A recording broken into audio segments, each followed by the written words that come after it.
为着要甲今年台湾灯会注定顺利安放伫个南部科学园区英溪湖的边啊，市府甲南科管理局办活动，为注定来开灯，有2万个乡亲做伙来参与。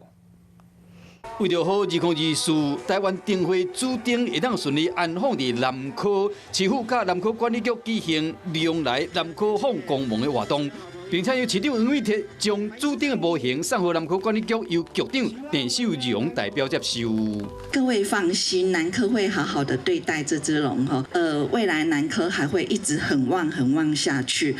我们南科在今年 一定会突破2兆。未来注定将成为公共艺术，并且成为南科的新地标。去年南科的营业额达到1兆5855亿，创下历史的新高点。也嘛讲龙和台湾和南科拢带来真好的运气。龙来南科，南科带来龙哈，也这个荣耀南科，让我们一起来期待南科发展，期待南部更好，期待台湾更好。 注定的启动仪式现场吸引差不多2万人到现场参观，气氛真闹热。Hello， 我是雷亚，想要抢先掌握最及时的新闻资讯吗？赶快订阅、按赞、开启小铃铛，锁定华视新闻 YouTube 频道。